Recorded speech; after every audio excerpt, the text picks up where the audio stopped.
to use the bathroom when we was up till we was 10 or 12 years old and didn't think anything about it because Richard Petty's private garage is much more than a collection of old cars and dusty trophies. It is a real-time capsule holding the victories, heartbreaks, and private memories of a family that changed stock car racing forever. Whether those doors ever open to the world or stay closed forever, the Petty legacy will never be forgotten. If you loved this story, smash that like button and drop a comment below with your thoughts. Make sure to subscribe and hit the notification bell so you never miss our next story. Record-breaking racing career. Richard Petty built a career in stock car racing that sounds made up when you look at the raw numbers. Between 1958 and 1992, he competed in 1,184 NASCAR Cup Series races and won an astonishing 200 of them. To put that in perspective, the driver with the second most wins in history is David Pearson with 105 victories. Petty did not just beat the competition, he nearly doubled the win total of the next best driver who ever lived. Along the way, he claimed 7 Cup Series championships, took first place in the prestigious Daytona 500 7 times, and earned 123 pole positions. His sheer durability on the track was just as legendary as his victory count. Between 1971 and 1989, Petty started 513 consecutive races without missing a single event. That incredible streak shows a level of physical toughness and mechanical reliability that modern motorsports rarely see anymore. Today, NASCAR has changed dramatically with shorter schedules, stricter rules, and much higher competition across every team. Because of these changes, Petty's statistics are no longer targets that modern drivers try to beat. They stand as permanent features of sports history that will likely never be matched. None of this success happened by accident, and it was never a solo effort. The story began in 1949 when Richard's father, Lee Petty, founded Petty Enterprises in the small town of Level Cross, North Carolina. Lee was a pioneer in early stock car racing who won 3 championships of his own, laying the groundwork for what would become an unbeatable racing empire. As Richard took over the primary driving duties, the family built a tight, masterfully skilled support network directly around him in their local workshop. His brother, Maurice Petty, served as the master engine builder, constantly squeezing every bit of reliable horsepower out of their cars. Their cousin, Dale Inman, acted as the main crew chief, making brilliant pit calls and guiding race strategy week after week. All 4 men, Lee, Richard, Maurice, and Dale, grew up together in a Level Cross and worked side by side in the same garage. Eventually, every single one of them earned an induction into the NASCAR Hall of Fame, turning a humble family operation into the most dominant team in stock car history. While Richard Petty's 200 wins and countless trophies are thoroughly documented in the record books, they only paint part of the picture. Deep inside the family's Level Cross compound, and resting in the quiet fields just outside its walls, sit the forgotten stock cars and hidden personal artifacts that tell a completely different, much more intimate side of the legend. Buried cars behind garage. During the 1960s and 1970s, stock car racing was a working-class business focused purely on survival and the next upcoming race. When a race car grew old or got damaged, racing teams did not look at it as a museum piece or a piece of history. They looked at it as cash sitting on wheels. Teams like Petty Enterprises needed money to buy steel, tires, and parts for their new builds, so old race cars were routinely sold off. They were often liquidated to small-time local racers, sold to drivers competing on the West Coast, or completely stripped down to harvest any usable engine parts and suspension pieces. Richard Petty has talked openly about this mindset in interviews, During his active driving years, preserving old chassis was simply not a priority for anyone in the sport. Nobody back then imagined that a beat-up stock car would one day be worth hundreds of thousands of dollars at high-end car auctions. The focus was always on making the car for next Sunday faster than the car from last Sunday. If an old race car was too broken to sell and too bent to fix, it was dragged out back and left behind. Because of this practical approach, a massive pile of history accumulated behind the Petty Enterprises garage in Level Cross, North Carolina. Between 15 and 20 real NASCAR race cars were left sitting outside in an open field, literally stacked directly on top of each other. These were not preserved, polished, or placed on display platforms. They were left with no protective covers, no labels, and no identification markers, sitting right on the grass. For decades, these historical stock cars have endured the harsh North Carolina weather. They have been exposed to heat, humidity, rain, snow, and constantly shifting temperatures. The metal has rusted away, the ground contact has rotted out the bottom floors, and weeds have grown up through the chassis frames. Today, surviving vintage stock cars with real racing provenance command massive prices from wealthy automotive collectors. Petty acknowledges the huge monetary value and historical importance of the cars that rotted away in that field, candidly admitting that a tremendous amount of racing history was lost simply because nobody thought to save it at the time. Wait until you see what actually survived inside the shop, starting with the legendary wing car that conquered the sport. Unrestored Plymouth Superbird. In 1970, Chrysler engineers set out to build a car that could push past 200 miles per hour on massive tracks like Daytona and Talladega. The result was the 1970 Plymouth Superbird, one of the most radical race cars ever built.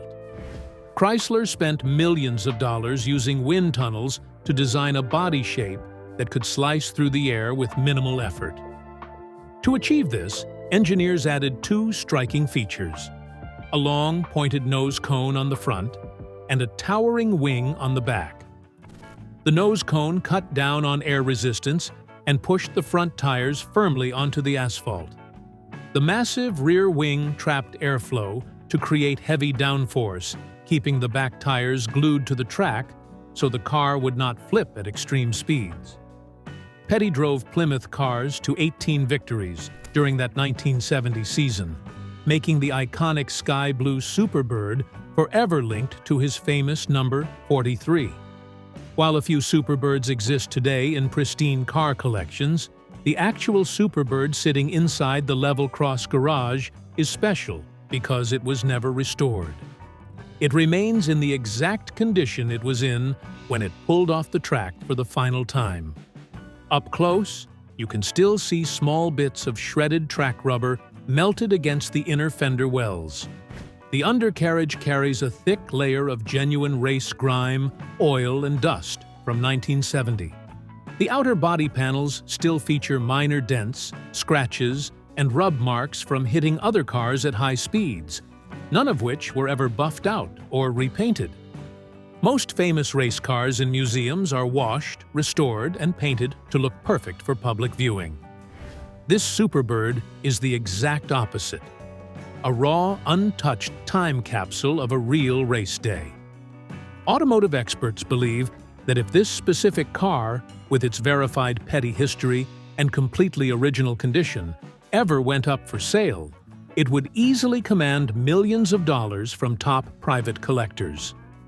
Yet, despite incredible monetary offers over the decades, the car has never been put up for sale or offered at an auction.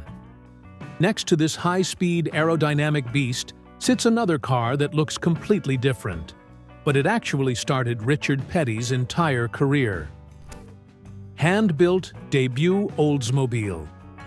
Sitting inside the same Level Cross garage as the space-age Superbird is a car that looks much simpler but carries just as much history. It is a 1957 Oldsmobile that was built completely by hand in the family workshop. Lee Petty worked alongside his young sons, Richard and Maurice, using basic hand tools, torches, and heavy steel to transform a standard streetcar into a working race vehicle. They welded the frame by hand, stripped out the heavy interior parts, and tuned the engine themselves. In July 1958, a 20-year-old Richard Petty climbed into this exact chassis to make his official professional NASCAR Cup Series debut at Columbia Speedway in South Carolina. The difference between the 1957 Oldsmobile and the 1970 Plymouth Superbird shows just how fast racing technology evolved in a single decade. The Oldsmobile is crude, heavy, and boxy, made of simple welded steel that now shows deep rust from decades of standing still. It has no aerodynamic nose cone, no giant rear wing, and no wind tunnel engineering behind its design. It represents the rough, grassroots beginnings of stock car racing, while the sleek, high-speed Superbird sitting nearby represents the absolute peak of corporate engineering and maximum speed. One car marks the very first step of Richard Petty's career, while the other marks the height of his dominance. Despite their massive differences in speed and design, both cars share one major thing in common: neither will ever go up for sale. Petty has never attached a commercial price tag to either vehicle, and neither car has ever been offered to private collectors or public auction houses. To the Petty family, these vehicles are not financial assets to be bought or sold for profit. The Oldsmobile was kept because it represents the precise moment a young driver took a chance and started a legend, while the Superbird was kept for what it achieved on the track. And if you think those two cars are incredible, wait until you hear about the secret back room that almost no outsider has ever been allowed to enter. Secret Rear Vault Room. Deep behind the bustling work bays and the lined-up vehicles in the main Petty garage, there is a small, quiet room that almost nobody outside the family ever sees. To find it, you have to walk past the tools, spare parts, and decades of accumulated racing gear right to the very back corner of the building. It is a simple enclosed space with a heavy wooden door that stays shut, completely hidden from the open workshop floor. This specific back room is strictly excluded from all public museum tours, official facility maps, and promotional materials. The Petty family designed it that way on purpose, because this space was never meant for tourists or casual fans. Former team employees who worked at Petty Enterprises over the years have talked about the room in interviews, describing it as a private holding space for things that do not belong on a showroom floor. While the public-facing museum handles the famous cars, championship trophies, and racing uniforms that everyone wants to see, this back room holds objects that are entirely disconnected from commercial display or public entertainment. This setup creates a hard line between public history and private life. The Petty Museum in Level Cross does a fantastic job of showing off the family's official racing achievements, organizing trophies and championship cars so that every visitor can learn about the sport. But that public museum only contains what Richard Petty and his family were willing to share with the world. The secret room in the back of the garage contains everything they chose to keep entirely for themselves. Stepping across that invisible boundary means moving away from what the fans saw on Sunday afternoons and entering a much more personal space. Former crew members note that the items kept in this room are not meant to be admired for their market value or their historical fame. They are simply things that matter deeply to the people who built the cars, lived the lifestyle, and survived the dangerous decades of early stock car racing. Wait until you find out what specific letters, twisted car frames, and personal relics are actually locked away behind that closed door. Unopened mail and relics. Inside the secret back room of the garage sit cardboard boxes packed with thousands of unopened fan letters written during the 1960s and 1970s. During those peak racing decades, mail flooded into level cross from every corner of the country. These notes came from young children using crayon on lined paper, military veterans writing from overseas bases, and everyday working people who felt a deep personal connection to the driver of the blue number 43 car. Because of the overwhelming volume of mail that arrived every single week, Richard Petty simply could not read or answer every single letter. But he made a firm decision never to throw them away. For decades, those boxes remained intact, stored safely away from dust and damage. Petty chose to keep this massive archive of unread mail because discarding letters sent by genuine people felt wrong to him. He never viewed these letters as paper junk to be tossed into a trash bin, nor did he ever consider selling them off to autograph dealers or collectors. To Petty, someone taking the time to sit down, write out their thoughts, buy a stamp, and mail a letter to North Carolina meant something real, even if he never got the chance to open the envelope himself. Alongside these boxes of fan mail, the back room houses deeply personal items that document real-world relationships off the camera. Rather than public trophies or promotional sponsor gifts, this room contains private keepsakes, handwritten pit notes, informal family photographs, and gifts exchanged privately between Petty and close friends within the racing community. These artifacts record moments that took place far away from television cameras, grandstands, and official press conferences. This collection of unopened mail and personal relics forms the true heart of the back room because none of it was ever meant to be monetized. Trophies, race cars, and fire suits carry a clear commercial value that can be estimated by auction houses, but thousands of personal letters and private tokens carry no monetary price tag at all. They exist purely as records of human connection, respect, and shared time. By keeping these non-commercial items locked away in a private back room, Petty preserved the quiet, personal side of his massive public career. However, right next to these quiet letters sits a twisted piece of crushed metal that records one of the most violent crashes in NASCAR history. Wrecked frames and artifacts. In 1980, during a high-speed race at Pocono Raceway, Richard Petty survived one of the most violent crashes of his entire career. Going into a turn at tremendous speed, a tire failure sent his stock car slamming hard into the outer wall. The impact blew off body panels, sending the car airborne as it barrel-rolled repeatedly along the asphalt before slamming down on its roof. The car was destroyed, and rescue crews had to use heavy cutting tools to slice through the crushed steel tubing to pull Petty out of the wreckage. Miraculously, Petty walked away from the crash, suffering a broken neck that he kept secret from racing officials for weeks so he could keep competing. Instead of scrapping the destroyed car, Petty brought the crushed metal frame back to level cross and put it inside the back room of his garage.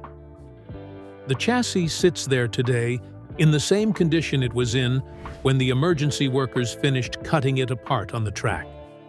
The steel tubes are bent, twisted, and flattened from the massive force of the crash, and the metal still bears the dirt and track rubber from that day. Petty never straightened the frame, cleaned off the dirt, or attempted to fix any part of it. Keeping this damaged frame serves as a stark, private reminder of how dangerous stock car racing was, showing how close he came to losing his life in a split second. Also stored in this quiet room are personal artifacts kept in memory of Dale Earnhardt Sr., who tragically died on the final lap of the 2001 Daytona 500. Petty and Earnhardt were fierce rivals on the track for over 2 decades, representing 2 completely different generations and driving styles. Petty was the smooth, polished driver in the blue number 43 car, while Earnhardt was the aggressive intimidator in the black number 3 car. Despite fighting tooth and nail for victories and championships every Sunday, the 2 men shared a deep mutual respect off the track. Following Earnhardt's tragic passing, Petty kept private tokens and items related to their relationship stored safely in the back room, entirely away from public display. Next, you'll see how Petty turned down life-changing money just to keep these personal treasures from leaving his hands. Rejecting $10 million. Over the years, automotive experts, private appraisers, and museum curators have looked at the items stored inside Richard Petty's private garage to figure out what it is all worth. When you add up the unrestored race cars, historical prototype parts, original handwritten setup notebooks, race-worn helmets, fire suits, and decades of rare spare engine parts, the total value easily tops $10 million. In fact, many collectors believe that because so much of the collection is completely unique and tied directly to the most winning driver in NASCAR history, its true market value could be far higher if those items ever reached a competitive auction floor. Because of this massive value, Petty has received explicit acquisition offers from all over the world. High-end automotive auction houses, wealthy private car collectors, and national sports museums have repeatedly approached him with open checkbooks. They have offered to buy whole cars, individual pieces of gear, or even the entire contents of the garage for rotating national exhibitions. These were not casual conversations. They were serious, multi-million-dollar cash offers designed to acquire some of the most significant pieces of American motorsports history. What makes Petty's refusal to sell these items so incredible is the fact that he turned these offers down even when his race team desperately needed cash. During the late 1990s and early 2000s, NASCAR changed dramatically as huge corporate sponsors moved in, driving up the cost of competing to millions of dollars per year. Smaller, family-owned teams like Petty Enterprises faced severe financial pressure just to keep their cars on the track each week. The team had to reorganize several times, bring in outside investors, and eventually shut down its traditional racing operations in 2008 to shift into a custom car building shop called Petty's Garage. During those lean financial years, selling off a few cars or notebook archives from the private garage would have easily solved the team's money problems. Collectors knew the team was struggling and came forward with big cash offers, assuming the timing was right for a deal. Yet, Petty rejected every single offer. To him, the contents of the level cross garage were never financial assets or emergency savings accounts. He kept those items because they represent his life's work and his family's history. 2 things that money simply could never buy or replace. Behind all of these decisions was a family that went through incredible heartbreak, changing how they viewed their legacy forever. Family tragedy and privacy. To understand why the level cross compound remains so guarded, you have to look at how the Petty family actually lived in it. For Richard's son, Kyle Petty, the garage was never a public museum or a monument to racing history. Growing up, it was simply his home and his everyday workspace. Kyle spent his childhood sitting on workbench counters, watching his father, Richard, and his uncle, Maurice, build cars from raw metal. The hanging wrenches, heavy hand tools, and greasy floor bays were not historical artifacts to be preserved behind velvet ropes. They were the exact working tools Kyle used as he learned how to tune engines and eventually launch his own professional driving career. That working relationship with the facility carried down through generations of the family. Younger members like Richard's grandson, Thad Moffat, grew up around the level cross compound, absorbing the family trade in the same bays where Lee and Richard worked. But while the public saw 4 generations of a famous racing dynasty, the family viewed the compound as a quiet, private haven where they could just be themselves away from camera crews and screaming grandstands. Everything about how the family guarded that private space changed forever in May 2000.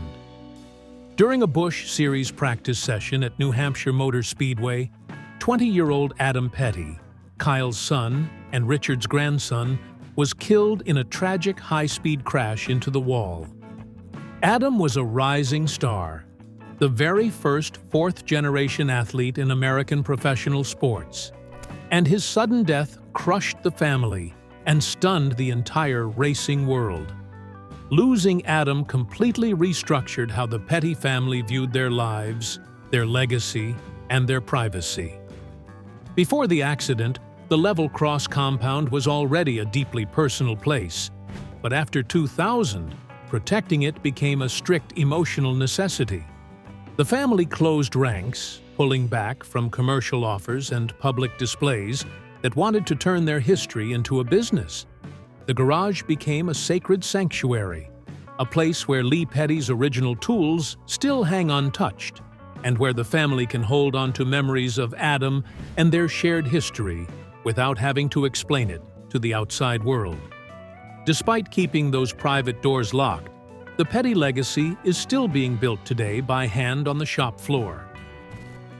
Modern level cross craftsmanship. Today, the historic level cross compound is far from a quiet memory. While the original Petty Enterprises racing team ended its traditional NASCAR Cup Series operations in 2008, the shop did not close its doors. Instead, the facility underwent a major modern transformation into Petty's Garage, a high-end custom vehicle build and restoration business. Automotive technicians and fabricators work in the very same building where iconic race cars were once created. They take modern muscle cars, classic trucks, and rare vintage vehicles, upgrading them with custom performance packages, handcrafted metalwork, and specialized engine builds. Car enthusiasts from across the country send their personal vehicles to Level Cross specifically because they want the legendary Petty craftsmanship built directly into their own cars. Even with high-tech equipment and modern dyno machines operating on the shop floor, the past is preserved everywhere you look. Right alongside modern tool chests, Lee Petty's original hand tools still hang on the same wooden wall hooks where Lee placed them over half a century ago. Heavy steel wrenches, manual hammers, and early welding equipment remain untouched on the shop walls. These are not decorative plastic replicas installed for tourists. They are the actual, heavy-duty working tools that Lee, Richard, and Maurice used to build NASCAR-winning stock cars from scratch. Modern technicians work every single day under the shadow of those historic tools, serving as a constant reminder of the hard work and physical labor that established the family name. That connection to real craftsmanship showed up clearly when 3 NASCAR Hall of Fame members, Richard Petty, his brother Maurice Petty, and their cousin Dale Inman, reunited in the shop for a special hands-on project. Together, they set out to build a completely accurate recreation of the famous 1964 Plymouth Belvedere that Richard drove to his very first Daytona 500 victory and his first NASCAR Cup Series championship. Rather than relying on modern computer software, these 3 men worked directly from original factory specifications, old notebook logs, and their own personal memories of how they built the original car in 1964.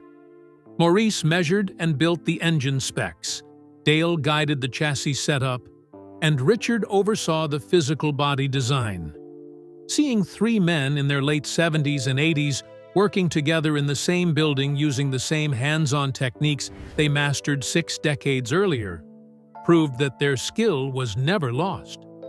This deep physical memory and reliance on original build methods still drives active work at the facility today.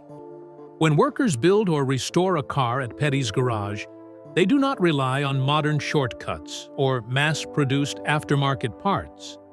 They cut, bend, and weld metal panels by hand, matching the exact techniques passed down through generations of Petty mechanics.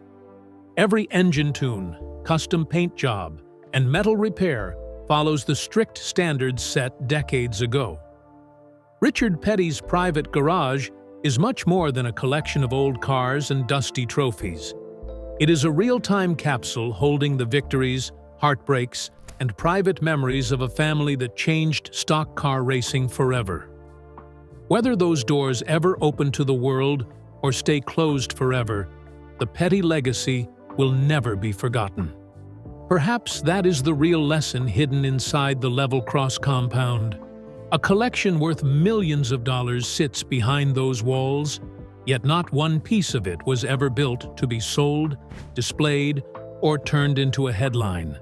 The unopened letters, the crushed Pocono frame, the untouched Superbird, and Lee Petty's tools hanging exactly where he left them all serve the same quiet purpose. They remind the family, and anyone lucky enough to hear their story, that some things carry more weight than any auction price tag ever could. Richard Petty spent a lifetime racing in front of millions of fans, but the parts of his story that mattered most were never meant for an audience at all. If you loved this story, smash that like button and drop a comment below with your thoughts. Make sure to subscribe and hit the notification bell so you never miss our next story.